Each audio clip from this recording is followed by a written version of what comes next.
ठीक है, okay. Hello hello students, सरल सूक्ष्मदर्शी क्या है आप लोग जानते होंगे। इसको क्या कहते हैं अपन? माइक्रोस्कोप, राइट ना? क्या कहते हैं? माइक्रोस्कोप कहते हैं। और ये किस लिए काम में आता है? छोटी छोटी सूक्ष्म वस्तुओं को देखने के काम में आता है, राइट ना? जानते हैं ना क्या होता है सूक्ष्मदर्शी? बहुत सूक्ष्म से सूक्ष्म वस्तुओं को या उनके डिटेल्स को, उनके विवरण को अच्छे से देखने के लिए काम में आता है ना सर। और ये एक प्रकार का प्रकाशिक यंत्र है। तो इसकी डेफिनेशन क्या हो जाएगी? सरल सूक्ष्मदर्शी एक ऐसा प्रकाशिक यंत्र है जिसकी सहायता से हम बहुत सूक्ष्म वस्तुओं को आसानी से स्पष्ट देख सकते हैं। सूक्ष्म वस्तुओं को मीन्स जैसे कि फिजिक्स में वर्नियर कैलिपर्स की रीडिंग पढ़नी हो, स्क्रू गेज की रीडिंग पढ़नी हो, और छोटे छोटे जो भी लेटर्स पढ़ने हो, या जो घड़ी सुधारने वाला जो मैकेनिक होता है, घड़ी के पार्ट्स बहुत छोटे छोटे होते हैं, उसके कलपुर्जे कहते हैं, बहुत छोटे छोटे होते हैं, उसे देखने के लिए सरल सूक्ष्मदर्शी का यूज किया जाता है। तो सरल सूक्ष्मदर्शी आपने देखा होगा जनरली एक हैंडल में उत्तल लेंस लगा हुआ था, एक हैंडल, और उसमें क्या लगा रहता है, यहाँ पर ये क्या रहता है, ये हैंडल, और यहाँ पर क्या लगा हुआ रहता है, उत्तल लेंस लगा हुआ रहता है। आपने देखा होगा जब लेटर्स या कोई छोटे छोटे अक्षरों को पढ़ना है तो हम इसका यूज करते हैं। तो यहाँ पर कह सकते हैं सरल सूक्ष्मदर्शी हैंडल में लगा हुआ एक उत्तल लेंस होता है, राइट ना? सरल सूक्ष्मदर्शी क्या होता है? एक हैंडल में लगा हुआ एक उत्तल लेंस होता है, और जिसकी फोकस कम लेते हैं। इसकी जो फोकस दूरी है वो कैसी ली जाती है? फोकस कम लेते हैं। कम लेने का क्या कारण है? फोकस कम लेते हैं तो इसकी पावर या आवर्धन क्षमता ज्यादा प्राप्त होती है। क्योंकि छोटी क्लासों में भी पढ़ा है आपने, लेंस की आवर्धन क्षमता, लेंस की आवर्धन क्षमता इज इक्वल टू होता है 1/, फोकस दूरी, 1/, फोकस दूरी। इट मीन्स फोकस कम होगी तो क्षमता मीन्स लेंस की पावर अधिक होगी, राइट ना? आवर्धन क्षमता है ना लेंस की पावर। तो फोकस कम होगी तो पावर ज्यादा होगी। इसलिए उत्तल लेंस में हम कम फोकस दूरी का सूक्ष्मदर्शी में हम जो उत्तल लेंस लेते हैं उसकी फोकस कम होती है, जिससे कि उसकी पावर या क्षमता कैसी हो? ज्यादा हो। तो इसकी डेफिनेशन में हम लिख सकते हैं सरल सूक्ष्मदर्शी क्या होता है। उसकी संरचना के बारे में अपन जाने तो सरल सूक्ष्मदर्शी की संरचना के बारे में लिख सकते हैं कि सरल सूक्ष्मदर्शी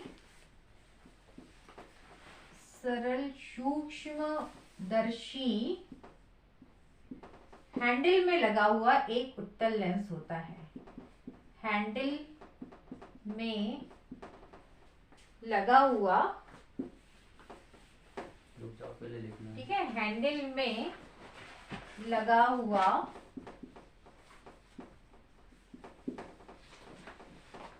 एक, कैसी फोकस होनी चाहिए? कम, है ना? हैंडल में लगा हुआ एक कम फोकस दूरी का उत्तल लेंस होता है।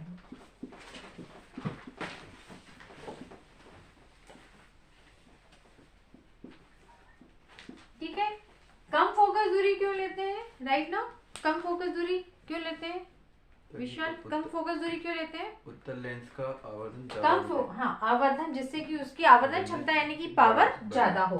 ठीक है, कम फोकस दूरी का उत्तल लेंस होता है।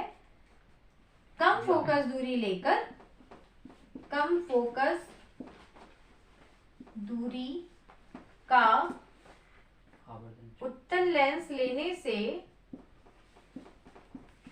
उत्तल लेंस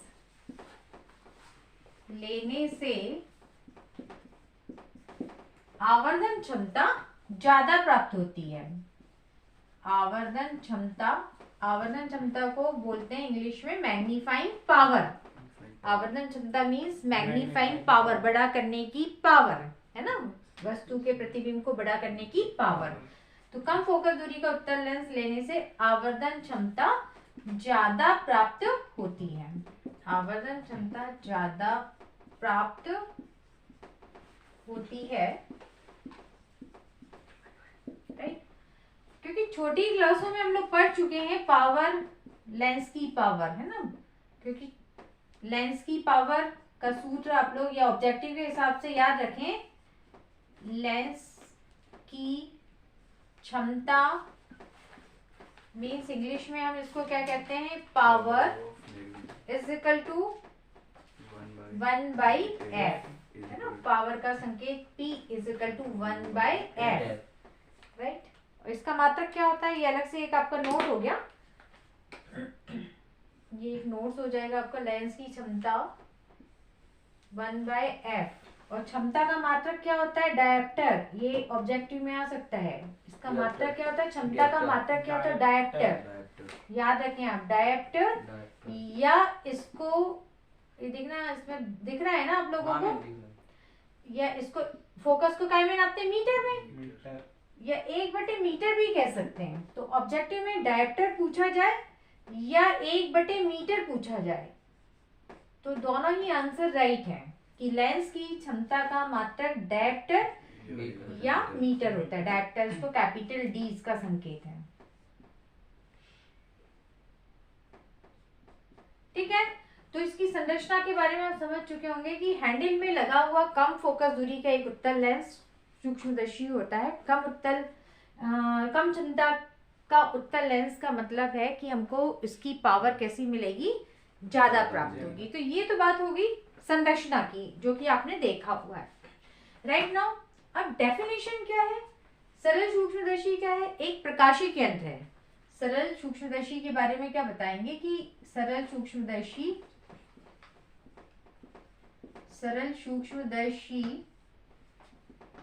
एक प्रकाशिक यंत्र है, एक प्रकाशिक यंत्र है जिसकी सहायता से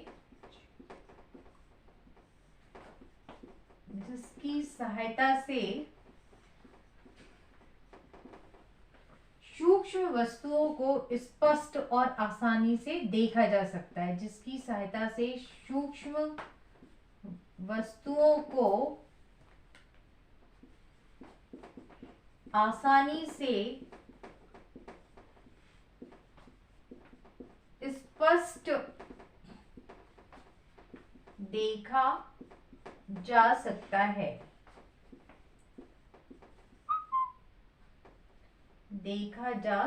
है, जैसे कि उदाहरण के लिए एज एग्जाम्पल, जैसे कि अंग्रेजी या हिंदी वर्णमाला के वर्णमाला के छोटे अक्षरों को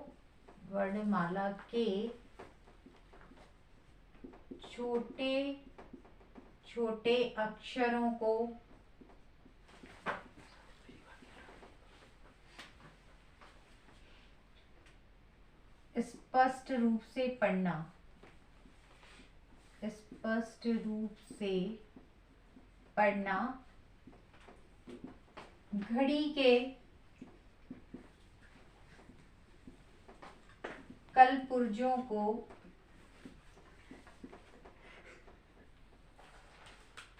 घड़ी के जो पार्ट्स होते हैं, कलपुर्जे मतलब पार्ट्स, घड़ी के जो कलपुर्जों को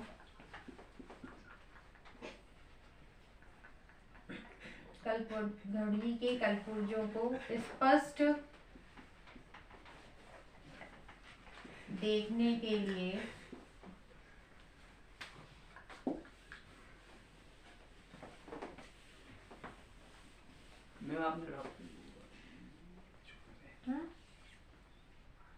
घड़ी के कलपुर्जों को स्पष्ट देखने के लिए मैकेनिक द्वारा यूज करना उपयोग करना। प्रयोगशाला में वर्नियर कैलिपर्स या स्क्रू गेज को पढ़ते समय प्रयोगशाला में वर्नियर कैलिपर्स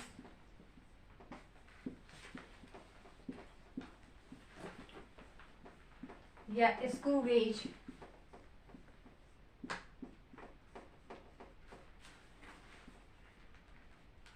को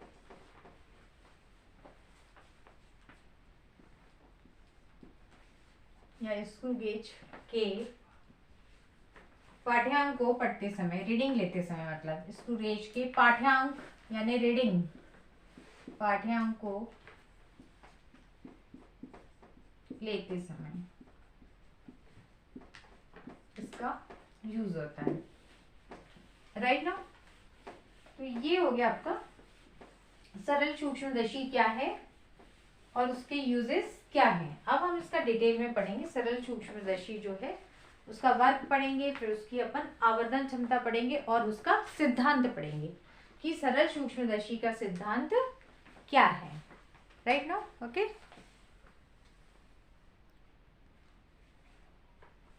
ठीक है। हम इसका कार्य सिद्धांत देखेंगे जो कि आप पढ़ने के बाद में आपको स्पष्ट हो जाएगा, कोई याद करने की जरूरत नहीं है। तो इसका कार्य सिद्धांत में क्या होता है, इसके कार्य सिद्धांत को बताने के पहले मैं थोड़ा सा ड्रॉ कर दूं। इसकी ड्राइंग जो होती है कैसे बनेगा, ये यहाँ पर क्या करते हैं हम इसकी ड्राइंग बनाने के लिए, राइट ना, उसका इसके लिए ना प्लीज देखिए, कार्य सिद्धांत समझने के पहले थोड़ा सा आप ड्राइंग समझ लें। तो ड्राइंग देखिए, यहाँ पर हम क्या कर रहे हैं, एक सबसे पहले एक स्ट्रेट लाइन खींच रहे हैं। एक स्ट्रेट लाइन जो है ये मुख्य अक्ष कहलाएगी, ठीक है, ये मुख्य अक्ष होगी आपकी। और यहाँ पर क्या है आपका, एक सीधी लाइन की लेंस बना ले रहे हैं अपन, उत्तल लेंस।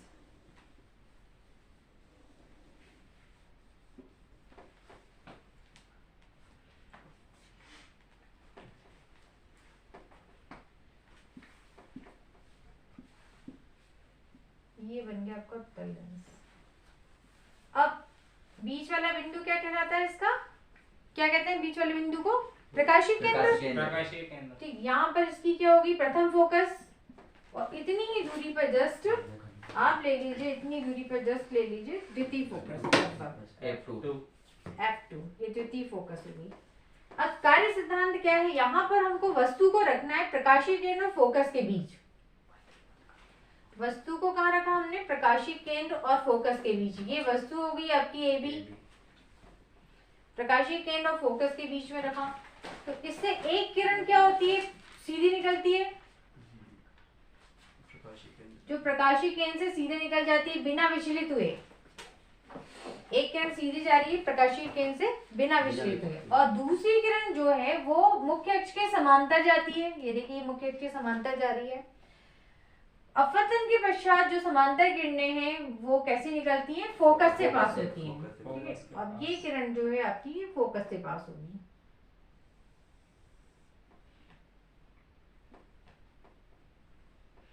ये फोकस से पास होगी। दोनों किरणें आप देख रहे हैं, ध्यान से देखिए, फैली हैं, ऐसे फैलते जा रही हैं। ये देखिए, ये गैप कम है, ये ज्यादा हुआ, ये ज्यादा हुआ, ऐसे फैलते जा रही हैं।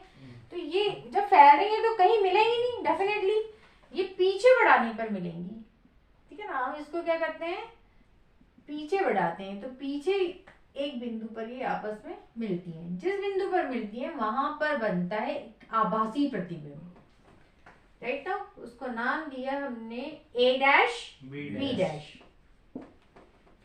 अब यहाँ पर रखते हैं हम आइस को, रखते हैं अपनी, यहाँ पर ये आइस को रखा आपने, राइट। ये इस प्रकार से ये लेंस के बिल्कुल निकट पे आप क्या रखते हैं, आंखों को रखते हैं ये। और यहाँ से देखते हैं जब आंख से ये, और वस्तु को थोड़ा सा क्या करते हैं, आगे पीछे चलाते हैं वस्तु को, सिंपल यहाँ पर कि आपको ये प्रतिबिंब स्पष्ट दिखाई दे। जब प्रतिबिंब स्पष्ट दिखाई देता है तो वो होती है लेंस से स्पष्ट दृष्टि की न्यूनतम दूरी, है ना। स्पष्ट दृष्टि की न्यूनतम दूरी जिसका मान होता है 25 सेंटीमीटर। आंख से वो न्यूनतम दूरी जिस पर रखी वस्तु हमको स्पष्ट दिखाई दे। तो इस प्रकार से हमने अंतिम प्रतिबिंब को या जो फाइनल प्रतिबिंब है उसको कहाँ बना लिया हमने, स्पर्श दृष्टि की न्यूनतम दूरी पर। तो आपको इसका कार्य सिद्धांत में क्या लिखना है, कार्य सिद्धांत में ये लिखना है कि वस्तु को प्रकाशीय केंद्र और फोकस के बीच रखते हैं और इस प्रकार से जो प्रतिबिंब बनता है वो वस्तु की तरफ बन रहा है, सीधा बन रहा है ना, वस्तु की प्रतिबिंब वस्तु की तरफ बन रहा है, सीधा बन रहा है, बड़ा बन रहा है और आभासी बन रहा है ना। बस भाई आपको लिखना है प्रतिबिंब कैसा है, प्रतिबिंब के बारे में डिटेल आप क्या लिखेंगे, ये कैसा है, सीधा है, बड़ा और आभासी बन रहा है, सीधा है, बड़ा है या बड़ा पहले लिख दो, बड़ा, सीधा और आभासी। इस प्रकार से इसकी 3 क्वालिटी और वस्तु की तरफ बन रहा है। तो यही आपको कार्य सिद्धांत में लिखना है। समझ में आ गया ना, आपको कार्य सिद्धांत आता है तो यही आपको लिखना है। तो स्टूडेंट्स आपको सिद्धांत में क्या लिखना है, ये जो आपने ड्राइंग में बनाया सेम ये लिखा हुआ है, लिख दिया है कि वस्तु को लेंस के प्रकाशीय केंद्र और फोकस के बीच में रख कर अंतिम प्रतिबिंब को किधर बना लेते हैं, वस्तु की तरफ, सीधा, बड़ा, आभासी बना लेते हैं। यही इसका क्या हो गया, आपका सिद्धांत हो गया। राइट नाउ इस प्रकार से लेंस किसकी तरह कार्य कर रहा है, आवर्धक की तरह कार्य कर रहा है। ठीक है ना, इस प्रकार उत्तल लेंस आवर्धक यानी वस्तु को बड़ा दिखा रहा है। इस प्रकार उत्तल लेंस आवर्धक मतलब बड़ा करने वाला, वृद्धि करने वाला। इस प्रकार उत्तल लेंस आवर्धक की तरह कार्य करता है, कार्य करता है। ये हो गया आपका सिद्धांत। अब उसके बाद में यही जो आपने ड्राइंग की है इसी को ही क्या कहते हैं, किरण आरेख, रे डायग्राम इंग्लिश में, रे डायग्राम। किरण यानी रे और आरेख मतलब डायग्राम। अब ये आपने जो जैसा जैसा ड्रॉ किया है बिल्कुल ऐसे ही हम इसके डिटेल, यदि आता है एग्जाम में सिर्फ 2 ही टॉपिक्स आते हैं, किरण आरेख और आवर्धन क्षमता निकालो, तो उस समय में थोड़ी आप 2 लाइन लिख दीजिए, ड्राइंग जैसे खींचिए, बिल्कुल इसको 2 लाइन खींच दीजिए कि वस्तु ए बी जो है उससे एक किरण समांतर चल रही है और समांतर किरण अपवर्तन के पश्चात फोकस से पास होगी, दूसरी किरण बिना विचलित हुए प्रकाशीय केंद्र से जा रही है। इस प्रकार से दोनों किरणों को पीछे मिलाने पर A' पर मिलकर A' B' प्रतिबिंब बनाती है। जस्ट लाइक ये क्या हो जाएगा आपका, जैसा जैसा ड्रॉ किया है आपने, जैसे जैसे ड्राइंग बनाई है वही आप लिख दीजिए किरण आरेख में। राइट ना, देखिए जैसा अपन ने ड्रॉ किया है, ड्राइंग बनाई है, सेम वैसा ही लिख दिया है। ठीक है ना, ये ए बी जो AM किरण है, एक किरण AM जो मुख्य, ये इसको क्या कहते हैं अपन, ये जो सीधी लाइन है इसको क्या कहते हैं, मुख्य अक्ष। ठीक है ना, ये जो सीधी लाइन है इसको क्या कहा जाता है, प्रिंसिपल एक्सिस कहा जाता है इंग्लिश में और हिंदी में मुख्य अक्ष। तो ये मुख्य अक्ष के समांतर एक किरण वस्तु से चल रही है, तो समांतर किरण अपवर्तन के पश्चात कहाँ से पास होती है, हमेशा फोकस से। राइट, तो फोकस से जाएगी, दूसरी बिना विचलित हुए जा रही, दोनों को पीछे मिलाने पर A' पर मिलकर A' B' प्रतिबिंब बना रही है। ये A' B' क्या बना रही है, ये प्रतिबिंब बना रही है। और ये प्रतिबिंब जैसा बन रहा है वैसा लिख दीजिए, वस्तु के सापेक्ष कैसा बन रहा है, सीधा है, बड़ा है, आभासी है और वस्तु की तरफ ही बन रहा है। ये किरण आरेख की जैसा एग्जाम में पूछा, जितने मार्क्स के अनुसार पूछा उस अनुसार आप उसका आंसर लिखिए। तो आवर्धन क्षमता का अपन व्यंजक निकालेंगे। ओके, पहले अपन सूत्र बनाएंगे, फिर उसके बाद केसेस करेंगे कि अंतिम प्रतिबिंब डी पर बन रहा है, अनंत पर बन रहा है, जो 2 केसेस एग्जाम में पूछे जाते हैं। तो उसके लिए हम सबसे पहले सूत्र बना रहे हैं आवर्धन क्षमता का व्यंजक। तो आवर्धन क्षमता का संकेत क्या होता है, M। ठीक है ना, आवर्धन क्षमता को इंग्लिश में क्या बोलते हैं, मैग्नीफाइंग पावर, इसलिए इसका संकेत क्या होता है, M। तो आवर्धन क्षमता M = होता है अंतिम प्रतिबिंब द्वारा नेत्र पर बना दर्शन कोण, जबकि प्रतिबिंब कहाँ बन रहा हो, D पर। D मीन्स स्पर्श दृष्टि की न्यूनतम दूरी। वस्तु द्वारा नेत्र पर बना दर्शन कोण, वस्तु द्वारा नेत्र पर बना, यहाँ पर दिख रहा है ना, यहाँ तक दिखेगा। हाँ। और ये दर्शन कोण है ना, जबकि वस्तु D पर हो, दोनों ही D पर हो, प्रतिबिंब भी और वस्तु भी, जबकि वस्तु D पर रखी हो। वस्तु कहाँ रखी हो, D पर रखी हो। याद रखें, ऊपर क्या आता है, इमेज, और नीचे क्या आती है, ऑब्जेक्ट। उसको शॉर्ट में याद रखिए, I इमेज। I मीन्स क्या हो जाएगा आपके लिए, आई का मतलब इमेज, आप शॉर्ट में देखिए m is equal to I by O, O O O यानी ऑब्जेक्ट, ठीक है ना, ऑब्जेक्ट मतलब वस्तु, object, I by O, M is equal to I by O, I मतलब ऊपर इमेज आएगा और नीचे ऑब्जेक्ट, इमेज मतलब प्रतिबिंब द्वारा दर्शन कोण और नीचे ऑब्जेक्ट द्वारा दर्शन कोण, और दोनों ही कहाँ पर हो, डी पर हो, दोनों ही बोथ आर ऑन डी, दोनों डी पर हो। डी मीनिंग क्या है आपको मालूम है, डी इज इक्वल टू क्या है, साइड में देख लीजिए आप, यहाँ पे डी इज इक्वल टू क्या है, स्पष्ट दृष्टि की न्यूनतम दूरी, डी क्या है, स्पष्ट दृष्टि की न्यूनतम दूरी, स्पष्ट दृष्टि की न्यूनतम दूरी है ना, राइट। डी का मान कितना होता है, डी का वैल्यू कितनी होती है, 25 सेंटीमीटर, यस 25 सेंटीमीटर, डी की वैल्यू कितनी होती है 25 सेंटीमीटर है ना। तो ऑब्जेक्टिवली याद रखिए डी की वैल्यू कितनी होती है, न्यूनतम दूरी कितनी होती है 25 सेंटीमीटर होती है, और दूर बिंदु की दूरी कितनी होती है अनंत, वेरी गुड, ओके। तो ऑब्जेक्टिव पर्पस से याद रखिए। तो ये हो गया आपका सूत्र। अब अपने को मालूम है अंतिम प्रतिबिंब द्वारा या प्रतिबिंब द्वारा नेत्र पर बना दर्शन कोण को हम बीटा नाम देते हैं, और वस्तु द्वारा नेत्र पर बने दर्शन कोण को अल्फा नाम देते हैं। तो ऊपर हो जाएगा आपका बीटा और नीचे हो जाएगा अल्फा। तो यहाँ पर m इज इक्वल टू आपके पास में कितना आ जाएगा, अंतिम प्रतिबिंब, ये है अंतिम प्रतिबिंब, देखिए ये आपका a डैश b डैश है, और नेत्र बिल्कुल यहीं रखी रहती है।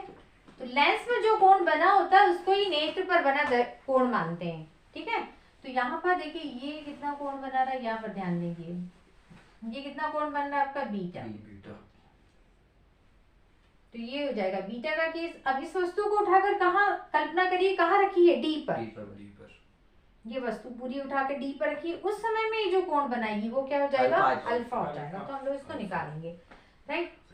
तो इतना स्क्रीनशॉट ले लीजिए, आपने स्क्रीनशॉट ले लिया है, मैं क्योंकि अब यहाँ पर कोण लिखी हम डेरिवेशन निकालेंगे इसके बाद में, या फिर चलिए मैं लिखती हूँ जितना जहाँ तक आता है उसके बाद में अपन मिटा देते हैं। तो ये हो जाएगा आपका, यहाँ पर हो गया दर्शन कोण, अंतिम प्रतिबिंब ने बनाया है बीटा, और अभी अपन वस्तु का भी बनाते हैं। वस्तु को हमने उठाकर रख दिया है डी पर, यहाँ पर मैंने इसको ए बी को उठाकर यहाँ रख दिया, इसकी नई स्थिति का नाम दे दिया सी बी डैश, राइट। यानी सी बी डैश किसके इक्वल है, ए बी के इक्वल है। सी बी डैश किसके इक्वल है, ए बी के इक्वल है। C B dash is equal to क्या है, ए बी।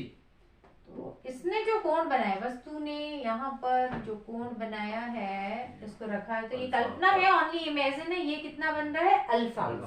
तो अल्फा के लिए लंब क्या हो गया, सी बी डैश, या ए बी भी लिख सकते हैं, और आधार क्या हो जाएगा, डी, क्योंकि वो कहाँ पर रखी है, डी। तो ये हो गया आपका अल्फा का अनुपात आ जाएगा। अब ये कोण बहुत छोटे होते हैं, जब कोण बहुत छोटे हैं तो हम क्या लिख सकते हैं इसको, अब कोण बहुत छोटा है तो tan बीटा किसके इक्वल हो गया, बीटा के इक्वल, tan अल्फा किसके इक्वल हो गया, अल्फा के इक्वल हो गया। इसका रीजन क्या है, कोण अल्प है, अति अल्प है, काफी छोटे हैं, कोण अति अल्प है, देयरफॉर इसलिए हमने tan बीटा को बीटा, tan अल्फा को अल्फा लिख दिया, कोण काफी छोटे हैं, ठीक है। इस प्रकार से ये हो गया। अब हम इसके मान लिखेंगे, ठीक। अब हम यहाँ पर इसको इतना क्वेश्चन यूज में नहीं आएगा, इसको मैं क्लीन कर दे रही हूँ। तो यहाँ पर ये हो गया, बीटा का मान निकालेंगे अपन। तो m is equal to beta, देखिए बीटा के अनुपात ढूंढ लीजिए, बीटा यहाँ चित्र में ढूंढो, देखिए बीटा ये कोण ये वाला और ये भी, तो बीटा के हमेशा दो अनुपात मिलेंगे आपको ऑलवेज। तो बीटा का देखो एक अनुपात ये हो गया और एक ये, लंब एक हो गया, ये पास में देखो ये भी बीटा बना रहा है, तो ए बी, और आधार यहाँ से है, ये वस्तु की दूरी होगी, यहाँ से है, ये किसकी दूरी होगी, वस्तु की, ये नेगेटिव है, ऐसे ही यहाँ से है, ये प्रतिबिंब की दूरी क्या है, डी, ये भी नेगेटिव है, प्रतिबिंब कहाँ बन रहा है, डी पर, और प्रतिबिंब का सिंबल क्या है, वी। वस्तु की दूरी का सिंबल क्या है, यू। प्रतिबिंब की दूरी का सिंबल वी, जो डी पर बन रहा है, तो V is equal to D लिखेंगे। वस्तु की दूरी का, लेंस से वस्तु की दूरी का सिंबल क्या है, यू, ठीक है। तो यहाँ पर अब बीटा के अनुपात हम देखते हैं, ये हो गया एक ये वाला बीटा, लंब बटे आधार, चाहे तो आधार आप लिख सकते हैं, या तो नाम लिखें या माइनस यू लिख दें डायरेक्ट,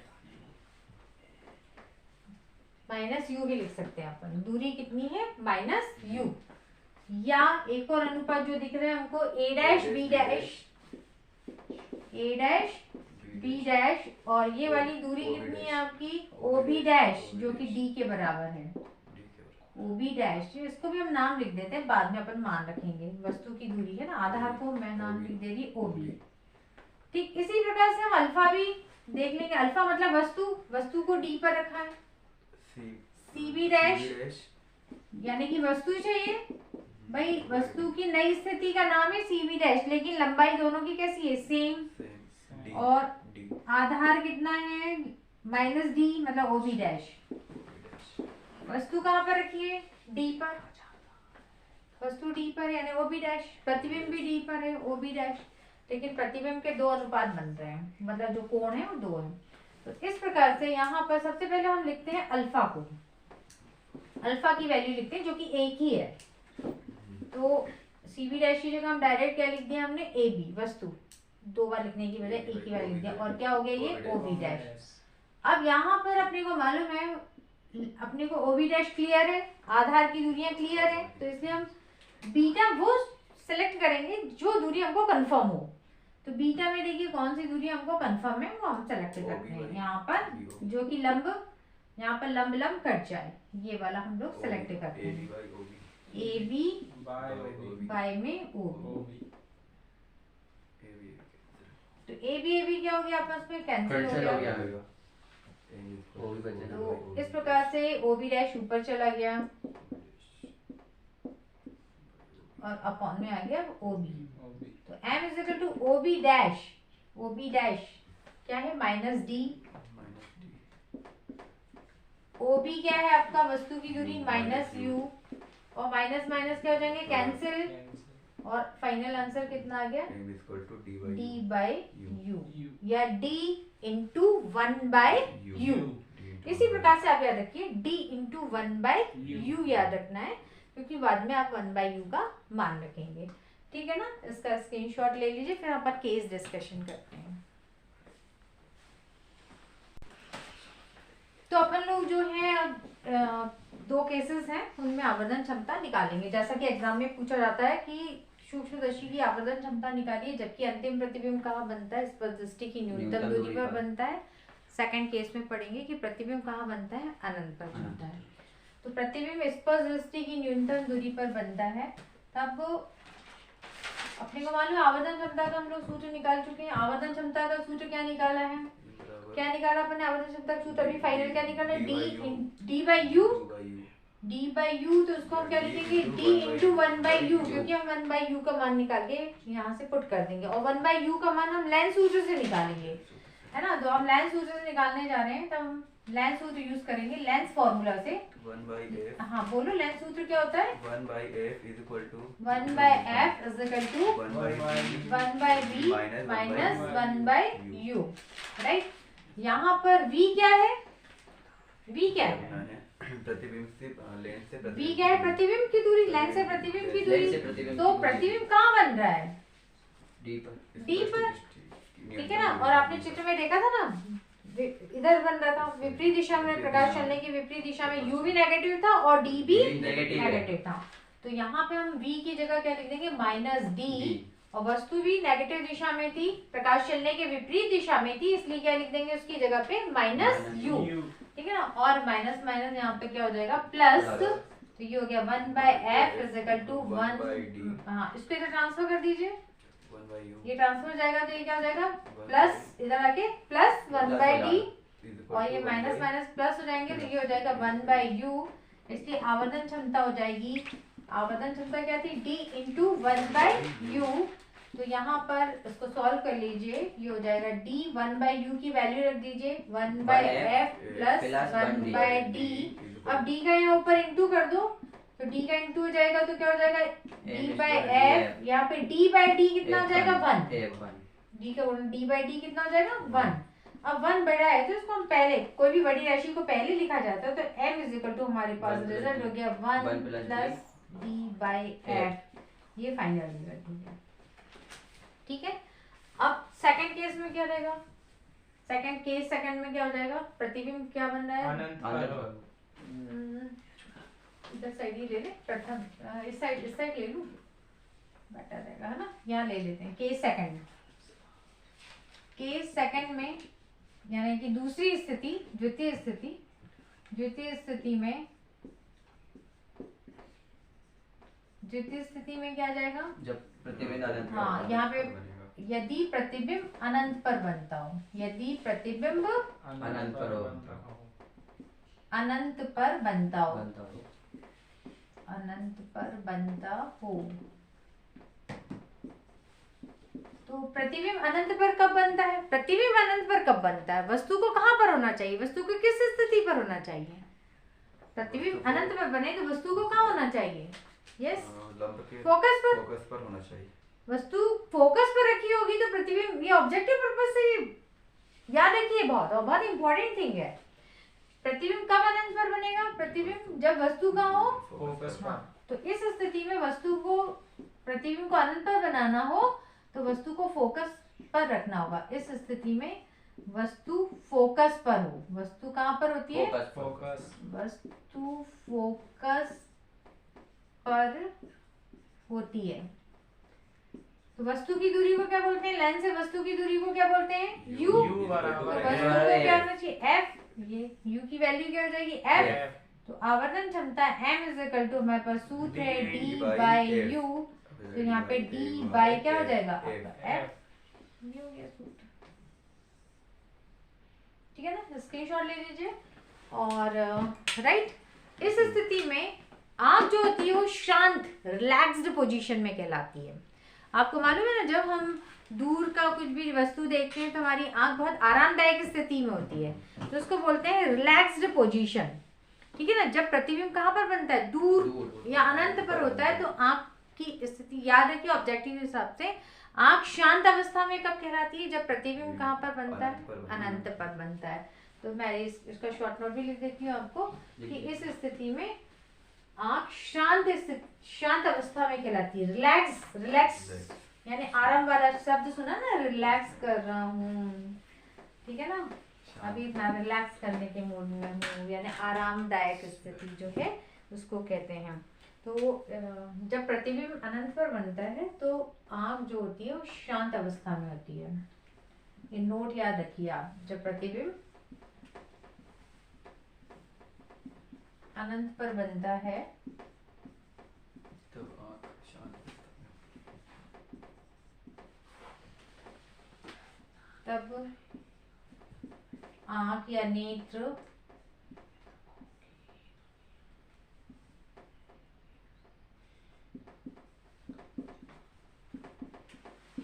शांत, ठीक है ना। इस टाइप से लिखते हैं ना, शांत है, रिलैक्स्ड पोजीशन, रिलैक्स स्टेट ना, आधा भी लिख सकते हैं, शांत अवस्था। इंग्लिश में क्या बोलते हैं इसको? रिलैक्स्ड पोजीशन,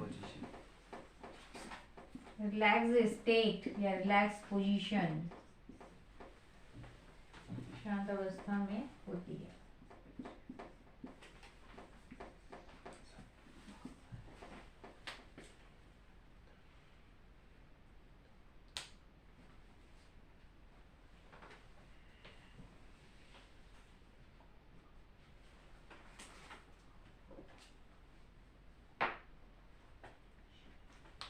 ठीक है।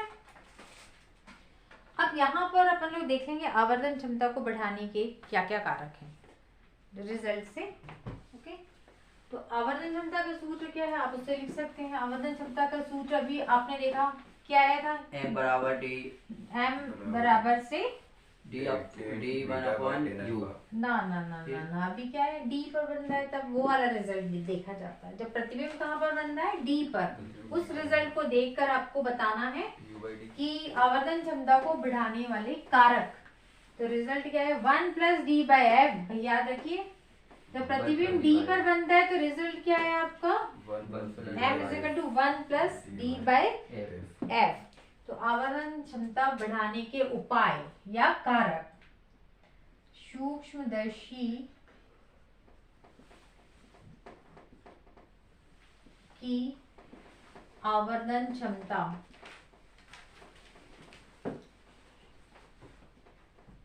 आवर्धन क्षमता बढ़ाने या प्रभावित करने वाले कारक भी बोल सकते हैं। बढ़ाने के उपाय या कारक या प्रभावित करने वाले कारक किसी भी प्रकार से पूछे जाए तो आंसर सेम है, प्रभावित करने वाले कारक। तो रिजल्ट याद रखिए, आपको कुछ रटने की जरूरत नहीं है, रिजल्ट याद रखिए और आप लिख दीजिए। नंबर 1, उत्तल लेंस की फोकस कैसी होनी चाहिए? कम से कम होना चाहिए। ये कम होना चाहिए, आवर्धन नीचे की राशि कम होना चाहिए, नीचे की राशि कम होनी तो चाहिए। उत्तल लेंस की फोकस कम होना चाहिए। उत्तल लेंस की फोकस दूरी कम लेकर क्षमता बढ़ाई जा सकती है। फोकस दूरी कम लेकर आवर्धन क्षमता बढ़ाई जा सकती है। आवर्धन क्षमता बढ़ाई जा सकती है।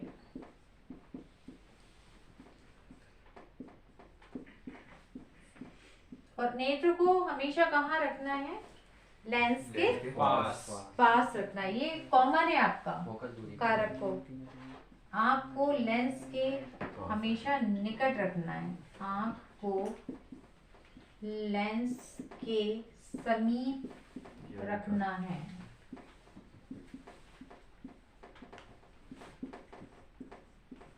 ठीक है। यदि मान लो, आप देखिए एक मैं आपको एक न्यूमेरिकल बताती हूँ। यदि सपोज यदि फोकस एफ है, focus f is equal to 5 centimetre है, तब एम कितना होगा? बताइए बताइए, जल्दी बताइए। ये this is the result, use करिए, यूज इट। 1 प्लस डी की वैल्यू कितनी है? 25। 1 से लिखना पड़ेगा 25 सेंटीमीटर, याद रखे। 5 × 25 यानी कितने सेंटीमीटर? 6 सेंटीमीटर। कोई खास नहीं है, कोई खास नहीं बढ़ी। 5 तो 30, आवर्धन क्षमता सिर्फ 1 पॉइंट से बढ़ी, कोई खास नहीं बढ़ी, है ना।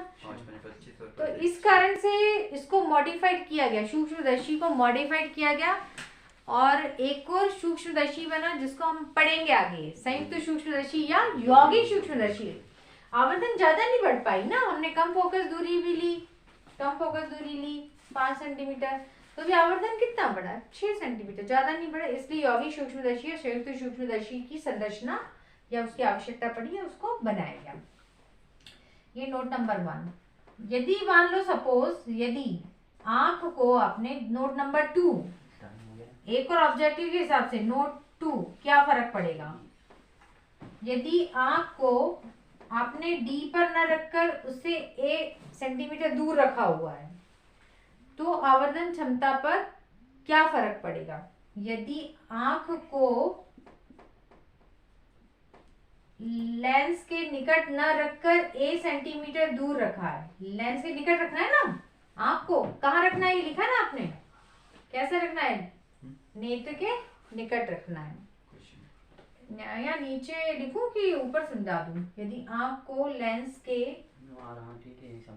निकट न रखकर, ये नोट है, निकट न रखकर 1 सेंटीमीटर दूर रखा, तब एम पर क्या फर्क पड़ेगा? आवर्धन क्षमता कम हो जाएगी। यानी ये आपको ऑब्जेक्टिव में कभी पूछा कि आवर्धन क्षमता पर क्या प्रभाव पड़ेगा, तो आप लिखोगे आवर्धन क्षमता कम। इस स्थिति में, हाँ आवर्धन क्षमता कम होगी। आप इसको प्रूव भी कर सकते हो। इस स्थिति में देखिए m इज इक्वल टू क्या हो जाएगा? 1 plus d minus a by F. D ना होगा क्योंकि ए दूरी पर रखा, तो 25 में से ए घट गया ना। जितनी 2 सेंटीमीटर दूर रखा तो 25 में से 2 घटा दो, 23 हो गया। 4 सेंटीमीटर दूर रखा तो 25 में से 4 घटा दो, 21। यानी हर की राशि घट रही है ना, सॉरी अंश की राशि घट रही है। अंश की राशि घटेगी तो आंसर कम आएगा। तो इस स्थिति में ये घट गया ना, डी से घटकर डी माइनस ए हो गया। तो इस स्थिति में m is equal to 1 plus d minus a by f होगा, अर्थात आवर्धन क्षमता घट जाएगी। This is the main result, अर्थात आवर्धन क्षमता कम हो जाएगी, घट जाएगी, है ना, कम हो जाएगी। तो अब आप समझ चुके हैं, इसमें से कोई ऑब्जेक्टिव भी आ जाए तो आपको आंसर देना आना चाहिए। किसी भी प्रकार का ऑब्जेक्टिव आए कि आँख को हमने उससे दूर रखा लेंस से तो क्या फर्क पड़ेगा, आवर्धन क्षमता बढ़ाने के क्या तरीके हैं, राइट। और या फिर केस 1 पूछ लिया कि आवर्धन क्षमता निकालिए जबकि अंतिम प्रतिबिंब डी पर बन रहा है। केस 2 पूछ लिया कि सूक्ष्मदर्शी आवर्धन क्षमता निकालो जबकि प्रतिबिंब कहाँ बन रहा है, अनंत पर बन रहा है। इन एनी केस कुछ भी पूछा जाए आपको आंसर देना आना चाहिए एग्जाम में। सूक्ष्मदर्शी की आवर्धन क्षमता ज्ञात करिए जबकि प्रतिबिंब स्पर्श दृष्टि की न्यूनतम दूरी पर बन रहा है। तो m = d × 1/u में 1/u का मान रख दीजिए with the help of the lens formula, lens सूत्र से। या प्रतिबिंब कहाँ बन रहा है, अनंत पर बन रहा है, तो आवर्धन क्षमता निकालिए। तो बहुत इजी है, m = d/u की जगह क्या रखना है, f। ठीक है। या कई बार आता है किरण आरेख खींचिए, 2 नंबर में आ गया, सिर्फ किरण आरेख खींचिए तो आप किरण आरेख खींच दीजिए। ओके। और d की वैल्यू क्या होती है, 25 सेंटीमीटर होती है। और दूर बिंदु या अनंत बिंदु, दूर बिंदु कहाँ पर होता है, अनंत पर। तो इस प्रकार से हमारी देखने की रेंज क्या होती है, 25 सेंटीमीटर से अनंत होती है। ठीक है। Okay, enough for today, thank you. Time हो गया।